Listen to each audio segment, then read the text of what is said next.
Los que un día dejaron su tierra atrás para no volver jamás, entenderán de lo que hablo. Todo comenzó un día cuando una niña hiperactiva y curiosa creció y se dio cuenta de que algo no estaba bien. ¡Pionera por el comunismo! Y empezó a dudar si esa gente que adulaban eran verdaderamente los buenos y si los malos eran verdaderamente los malos. Tratando de encontrar respuestas a por qué su mundo no estaba bien. Mientras más crecía y se llenaba de conocimiento, sentía la necesidad de ir más allá. Y fue entonces donde se dio cuenta de que su horizonte estaba muy cerca, de que su mundo era muy pequeño y sus alas muy grandes. Y simplemente empezó a faltar el aire.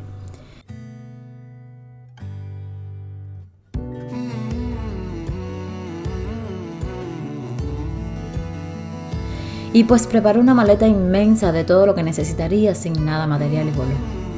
Voló hasta donde pudo respirar, hasta donde por muy lejos que mirara, el horizonte se le hacía infinito y por más que estirara sus alas, no tocaba obstáculos.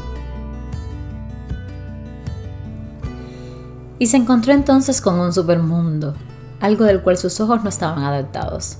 Un mundo lleno de luces, edificios enormes, la tecnología de punta, los postres más ricos, los estantes repletos y sobre todo, que su salario podía comprar. En fin, un mundo que sí funciona.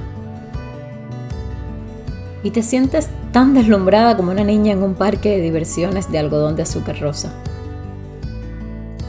Pero cuando todo esto pasa, vuelves a sentir el peso de la maleta que trajiste ese día contigo. Esa maleta repleta de todos tus recuerdos que quisieras cada uno enmarcar y de todos los besos que tendrías que etiquetarlos para diferenciar. Y sientes que pesa tanto que te dan ganas de regresar para alivianarla. Y es en ese preciso instante donde ves que esa maleta también venía repleta de sueños. Sueños que allá de donde vienes no se pueden cumplir. Y es entonces cuando decides apretar los puños y echar anclas. Y esas anclas se van enraizando tanto que te afianzas cada vez más a esta nueva tierra, donde van surgiendo nuevas amistades, nuevos amores, nuevas experiencias, en fin, una nueva vida. Y esa que dejaste atrás se va convirtiendo solo en recuerdos en blanco y negro, como esos retratos preciados.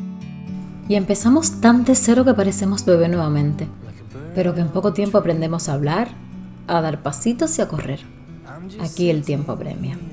Y cambiamos mucho, y tenemos nuevos trabajos y volvemos a cambiar a otro y pasan muchos eventos que marcan nuestras vidas, como cuando rodeas la primera ardilla. Y mientras más dinámica nuestras vidas, allá donde venimos, todo sigue igual, o peor.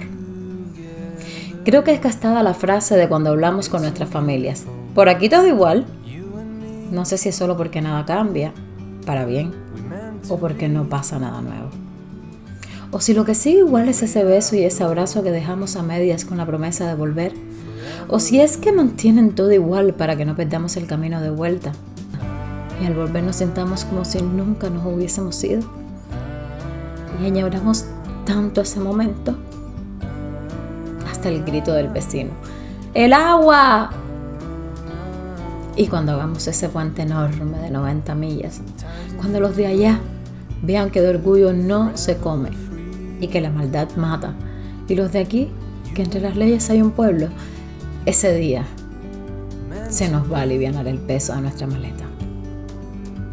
Y todo esto se lo cuento porque esa niña ya hace 2 años que voló, y creo que el camino de vuelta es ese puente que aún no se ha construido.